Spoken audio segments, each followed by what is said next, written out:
अस्सलाम वालेकुम, मैं तारक सानी ते तुसी देख रहे हो मेरे चैनल रैबर इंटरटेनमेंट प्लस। काफ़ी दिनों तो सोशल मीडिया ते एक बहस चल रही है। एक समझ लो कि शोर मचिया हुआ है।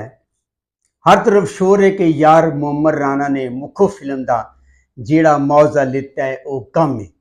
कोई भी ये नहीं सोच सकता सी कि मोहम्मद राणा जैसा सुपरस्टार जिन्हें कि इंडस्ट्री में बहुत सारिया सुपरहिट फिल्मां दित्तियां जिन्हां च चूड़ियां सरे फहरिस्त थे, वो फिर पूरी फिल्म का मुआवजा वो पूरी फिल्म का मुआवजा 5 लाख रुपया वसूल करेगा।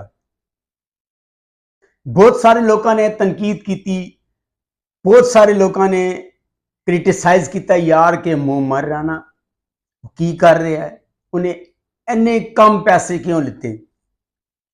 जदों बहुत ज्यादा शोर मच गया कि मोहम्मद राणा नूं ऐ नहीं करना चाहिए सी ते संगीता साहिबा मैदान विच आ गई जिहड़ी कि फिल्म मुखो दी डायरैक्टर हैं और उन्होंने अज इस चीज़ की वजाहत की है। उन्होंने असल जिहड़ा मुआवजा है मोहम्मद राणा ने जिहड़ा असल मुआवजा इस फिल्म का वसूल किया है वो उन्होंने दस्सिया है। उन्होंने कहा है कि जिहड़ा मुआवजा है वो 5 लाख रुपया पर डे वे, यानी कि हर दिन का 5 लाख रुपया। ते साडा जिहड़ा एग्रीमेंट होया है, साडी जिहड़ी मोहम्मद राणा दे नाल गल हुई है 8 दिनों की। अगर इन 8 दिनों को असीं शामिल करिए तो तकरीबन 40 लाख रुपया मुआवजा बनता है। मेरी अकल इस गल नूं तस्लीम नहीं करती है कि संगीता साहिबा ने मोहम्मद राणा नूं 40 लाख रुपया फिल्म का दिता होएगा। जदों मैं पहले तुहानूं दस्सिया कि फील्ड के अंदर और फील्ड तो बाद, फील्ड के अंदर और फील्ड तो बाहर लोगों ने जदों इस उत्ते कमेंट्स किए, इस उत्ते संगीता को वजाहत तलब की या समझ लो कि इस उत्ते गल्लां करनी शुरू कर दित्तियां कि मोहम्मद राणा ने इन्ना घट मुआवजा क्यों लिता है। तो संगीता ने मोहम्मद राणा नूं बचाने की कोशिश की है और दाल विच काला काल है, क्योंकि 40 लाख रुपया मुआवजा हो नहीं सकता। संगीता ने मोहम्मद राणा नूं बचाने वास्ते अपने कोलों एक वजाहत कर दी है ताकि मोमी की भी इज्जत रह जाए और लोग जिहड़े गल्लां करने वो गल्लां करन तो बाद आ जान। मोमी की इज्जत इस तू रह जाए कि ये जिहड़ा कुल 5 लाख रुपया मुआवजा इनू असीं पर डे ते डिवाइड कर देंगे। लोगों नूं दसांगे कि पर डे सी 5 लाख रुपया पूरी फिल्म का नहीं सी, लेकिन संगीता साहिबा मोहम्मद राणा साहिबा लोग जिहड़े इन्ने बेवकूफ नहीं हैं। अगर यह चीज़ होंदी तो तुसी जदों सोशल मीडिया ते यह खबर चली सी कि मोहम्मद राणा ने फिल्म का 5 लाख रुपया लिता है तो दूजे दिन या उससे घंटे तो बाद उस चीज़ की जिहड़ी वजाहत तुसी हुण दित्ती है कि 5 लाख रुपया पर डे वे, यह वजाहत तुसी उसके फौरन बाद दे देंदे।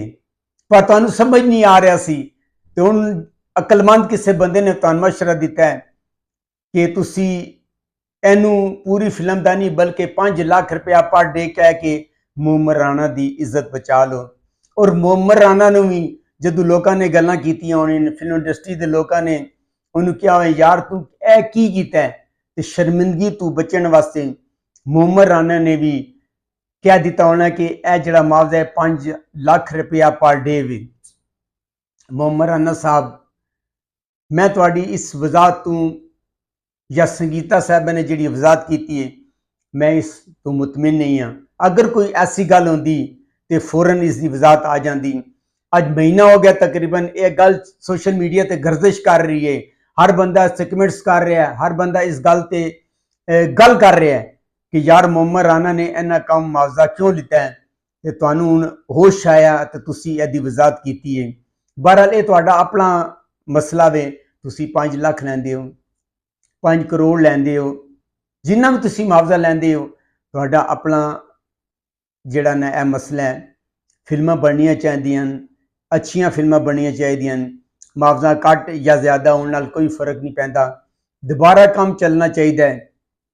अज तुसी 5 लाख मुआवजा वसूल किया है, कल तुसी यही 50 ਲੱਖ ਵਸੂਲ ਕਰੋਗੇ, 1 ਕਰੋੜ ਵਸੂਲ ਕਰੋਗੇ ਔਰ ਇੰਡਸਟਰੀ ਨੂੰ ਤਰੱਕੀ ਦੀ ਰਾਹ ਤੇ ਗਮਜ਼ਨ ਕਰੋਗੇ, ਉਹਨੂੰ ਟੋਰੋਗੇ ਤੁਸੀਂ। ਸੰਗੀਤਾ ਸਾਹਿਬਾਂ ਨੂੰ ਵੀ ਗੁਜ਼ਾਰਿਸ਼ ਹੈ कि फिल्म बनाओ, अच्छी बनाओ। टाइम बेशक महीना का अगर एक स्पैली तुम बनाना चाहते हो, 2 स्पैली बना लो। मौजू अच्छा, कहानी अच्छी लैके फिल्म बनाओ ताकि सैलमा दी रौनकां बहाल हो सकन और लोग जेडे तफरी देखना चाहते हैं, बड़ी स्क्रीन दे फिल्म देखने का अपना एक अपना मज़ा होता है। तो यह रौनक बहाल होनी चाहिए। मुआवजा घट या ज़्यादा होने नाल कोई फर्क नहीं पैंदा। जिन्नी मालूमात सी मैं तुहानू दित्ती है, मैं उम्मीद करना वा कि तुहानू मेरी मालूमात पसंद आई होएगी। अगर तुहानू मेरी मालूमात चंगी लगे, मेरे चैनल नू लाइक करो, कमेंट्स करो, सब्सक्राइब करो ते शेयर करो ते अगली वीडियो तक रब राखा।